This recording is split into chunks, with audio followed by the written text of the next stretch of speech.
Hello, everyone. I'm Dr. Duke, and welcome to Political Jazz at Oliver McGee. Each week, we dive into D.C. politics and speak directly to former White House senior advisor Oliver McGee. We've just seen perhaps arguably Trump's greatest moment in the last 2 years, his delivery of the latest State of the Union address. CBS poll, CBS, says 76% of viewers approved of Trump's speech, another 72% approved of his ideas on immigration reform, and 74% agreed on his handling of troops in the Middle East. What is your takeaway, main takeaway or two from Donald Trump's performance yesterday?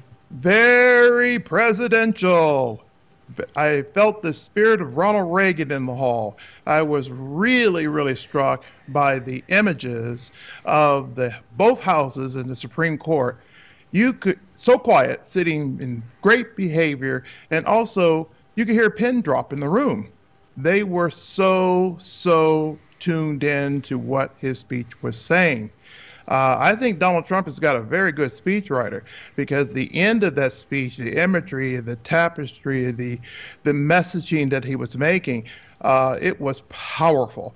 And I listened to him leaving the hall on C-SPAN as the lawmakers were commenting on his job, and they were all saying, "Good job, Mr. President. You made us proud. Wonderful speech, Mr. President." They were all congratulating him on just a fine performance in the job he did. Because State of the Union addresses are most of all about performance, presidential performance, because the president has three powers: the power to appoint, the power to sign, but most importantly, the power to persuade.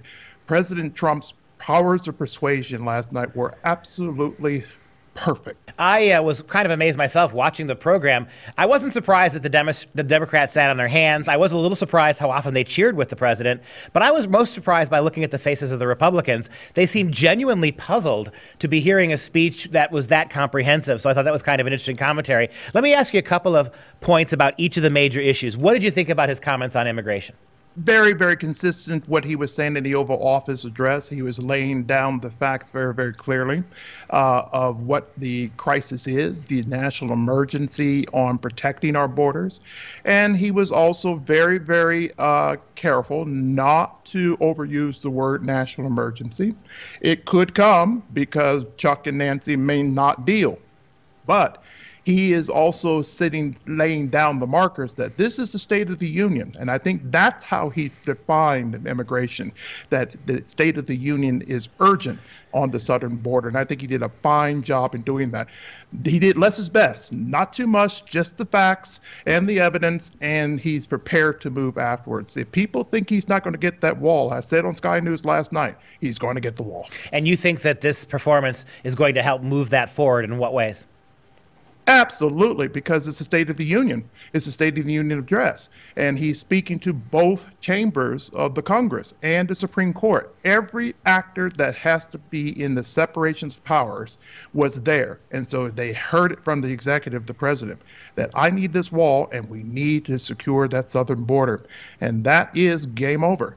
So Dad, Chuck, and Nancy, get to the table, get to a deal, because if not, he can invoke those National Emergencies Acts. And I think right now he can go back and say to the American people, I did all I can. Don't you know that, American people? And they will say, yes, you did. Yeah, I was kind of struck by the Democrat rebuttal afterwards, where they didn't even really try much to attack his talking points on illegal immigration. He had the facts, he had the statistics, he had the personal witnesses that attested to the tremendous toll taken on Americans, civil society, by illegal immigration. And they had really no response from that. And I think that's why almost 80% of Americans seem to resound positively towards his message and his immigration message.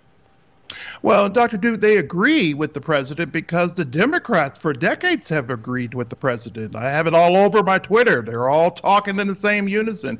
Bill Clinton, Obama, Nancy Pelosi, Chuck Schumer, Donald Trump, they're all saying the same thing on securing the southern border. So where is the dispute? It's all about politics, and American people can smell a political play before it even happens. So those polls are reflecting that. They're saying, don't play partisan politics with our southern border, secure it. On to another topic. I was most perhaps moved myself personally. We've had a lot of Republican presidents. It's debatable to some degree whether Donald Trump is ticked as a typical Republican. He doesn't share many of the social values. However, I have never heard a Republican president, or really even a high-ranking Republican, talk with such passion and clarity about exactly what abortion is, and particularly exactly what late-term abortion is.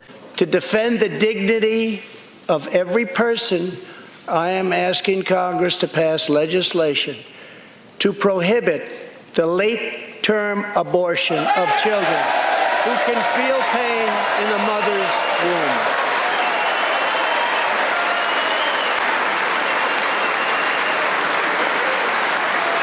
Talk about that, and how's that going to help him in the polls, and how's it going to help him move his agenda forward? I was reading the speech alongside him giving it live, and I was really, really humbled. I was praying in the blood of Christ. I was saying, wow, God bless America and God bless this president. I said, wow, he stood into the well of the State of the Union address and actually said, we are a country that is going to protect our children. We are going to protect against abortion. And we're going to look at the rights of the unborn. That was powerful. You could hear a pin drop in the room. And when you hear that presidential proclamation, that's going down as to one of the greatest moments in presidential speaking history, particularly in the State of the Union, because he's taking on the hard agendas, the hard cases, immigration, abortion. And then when he came back, Dr. Duke, and said, America will never be a socialistic nation. That was really profound to me, because when have we ever had any president give a State of the Union address and have to defend freedom and our culture and way of life in America? We are alarmed by the new calls to adopt socialism in our country. America was founded on liberty and independence, and not government coercion, domination, and control. We are born free, and we will stay free.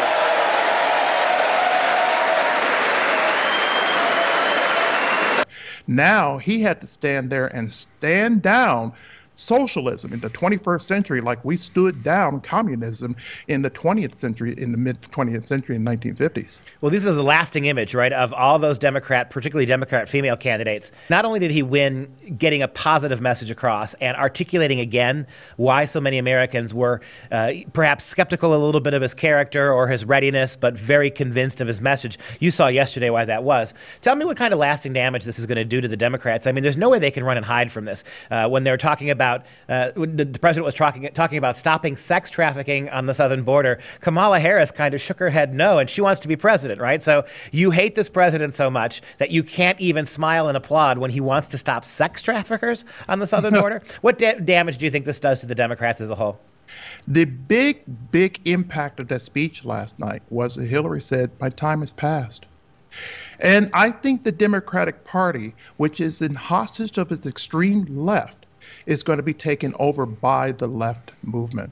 They were mad. The Bernie bros were mad when Hillary stole that election from them.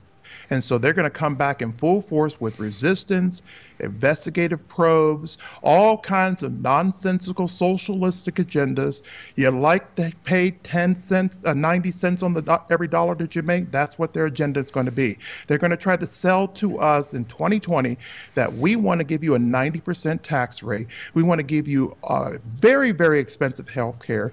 If you like your doctor, you can't keep your doctor. If you like your insurance, you can't keep your insurance. If you want to do anything, forget about your local government, go to Washington and take a long distance call or take a long distance ride and ask permission. Nanny Nancy wants to run everything, and she is hostage to the far left. They will lose the election if they push that agenda going against a president that is bringing a new principle called political realism. He's saying, get real, folks. We can't afford to do all of that. We can't afford to be a socialistic nation. We are free. We're about liberty and efficiency. We're about free markets. We're about low taxes. We're about strong defense. Those are all the themes that he was talking about last night. National security. We're not about all of these circus ride toys and freebies that are coming in from the socialistic movement. I'm saying without Hillary and you got 19 or 20 other Democratic candidates all talking, try to be Castro in the 21st century, go ahead and do that, because Donald Trump's going to start telling jokes, and he's going to have a whole lot of jokes at the rallies, and we're all going to be laughing at all that show. So I think that that's going to be basically a shoe-in for the 2020 election. Oliver, it's always a pleasure, my friend. Thanks for your insight today, and we'll see you next time on Political Jazz.